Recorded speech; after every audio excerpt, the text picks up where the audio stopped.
Welcome back to discussions on African personality in the course African Black Psychology. I am Dr. Nico Slater Sarah, and today we'll be dealing with African-centered and non-African-centered models of African personality and assessment.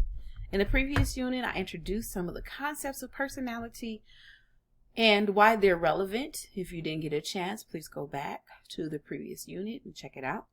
Also wanted to add some aspects of personality. When we think of the concept of personality, it's the unique and relatively stable way in which a person thinks, feels, and behaves. Character, based on Western education, is a part of the component of personality, and that's where a person makes value judgments and their behavior reflects morality or ethics. We also have the enduring characteristics in which each person is born with. So this temperament is maybe a child comes into the world very patient, very loving, sharing, caring.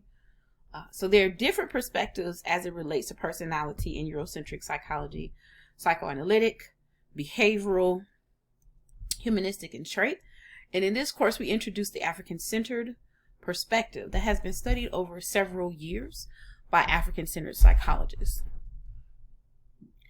There are a bunch of different perspectives on the development of African personality, and we're going to dig deep into this perspective at the end of the unit, probably 3 mini lectures from this one, that deals with how African people, when socialized in African-centered spaces, develop what is known as a strong African self-consciousness.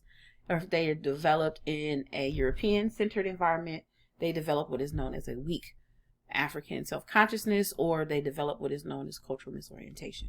So we use this as a tool or a marker for helping us to diagnose and understand the various different disorders that African people can develop, and some of the challenges that African people face in psychology and the European or Eurocentric world.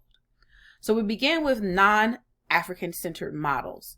The previous slide dealt with African centered models that are centered around worldview.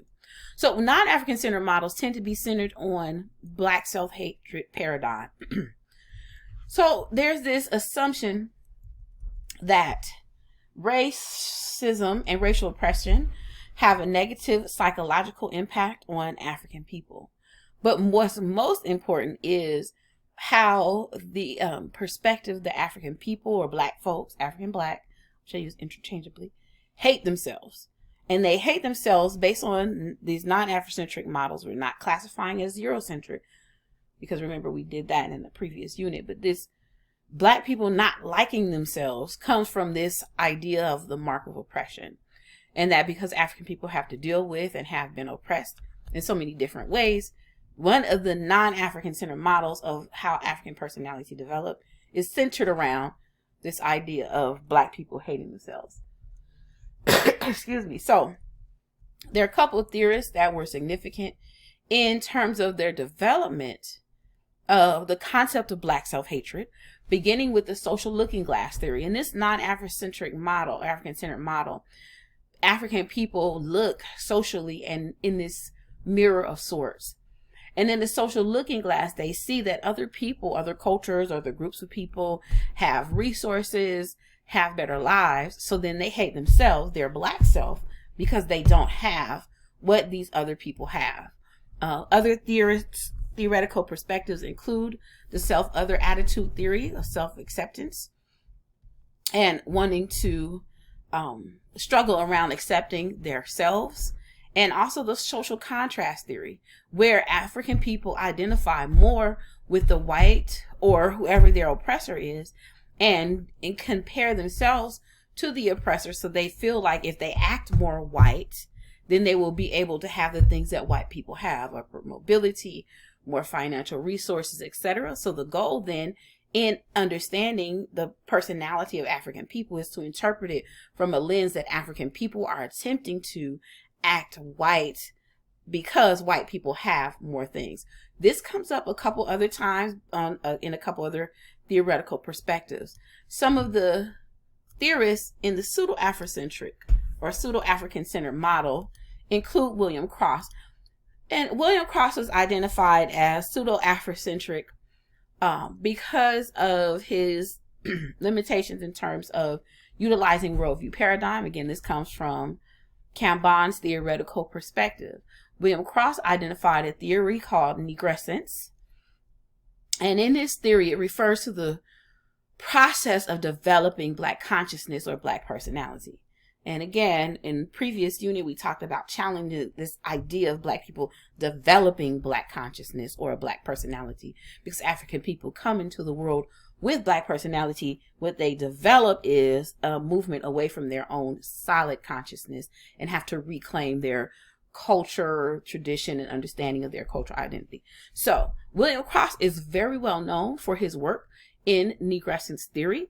Partially one of the reasons why Cambon, my great Jegna, said was for the name, if not for the name alone, making European people comfortable in the terminology negrescence.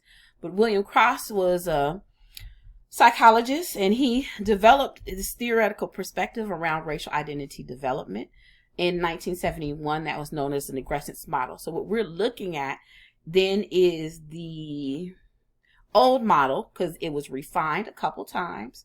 But we use the old model because it helps to very descriptively progress us through understanding what the model of racial identity development included. So each stage, 1, 2, 3, 4, and 5, deal with some transition into what is known as a process of quote unquote becoming Black. I've challenged that theory already, but based on William Cross's model, he identifies these 5 stages of becoming or developing into Blackness.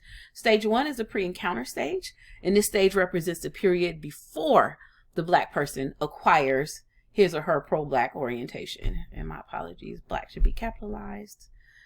And in this pre-encounter stage, the person is supposed to have an anti-Black worldview.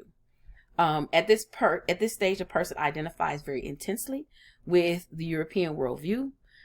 They utilize this dichotomous either or perspective or conception of the world. So in stage 1, Cross argues essentially that Black people enter into this stage of their identity development really around not wanting to be Black. And that's the pre-encounter stage. The encounter stage then occurs where there's a mere, transitional phase where there's an accumulation of contradictory evidence of racism. People begin to see models of Black inferiority in that they become so frustrated with these presentation of racism and things like that they reach a breaking point that then causes them to transition to stage 3, which is, and again, this is all the older model of Cross's negrescence theory. It causes them to transition into stage 3, and this stage 3 is the most dynamic stage in the process. It is the immersion stage, and the person immerses themselves into this understanding of whatever the oppressive behavior, the racism, and then they emerge into this stage of pure Blackness. And when they emerge into pure Blackness, they become more ready to accept a more realistic and healthy experience of their sense of Blackness. After stage 3 is stage 4, the internalization stage. And that's where the Black person or the person develops a more calm acceptance of their Blackness without being anti-white, more just loving of the Black identity. And then stage 5 is the internalization commitment stage. And this is where the person becomes committed to social activism, committed to engaging and fighting against things that are anti-Black and being pro-Black, but not necessarily anti-white. So based on William Cross's model, and again, the most popular model of racial identity development out here in these streets, Cross's model suffers from an epistemological dilemma. He tries to explain African behavior and psychological functioning with European philosophical paradigms. So The analysis of the behavior of the African is not grounded in African cultural reality or the philosophy or culture of African people. And that is a major critique of William Cross's Negrescence work. So we'll stop here and we'll pick up on our next mini lecture on African Black psychology and African personality development. Thank you again, Dr. Slater Sarwar. Peace.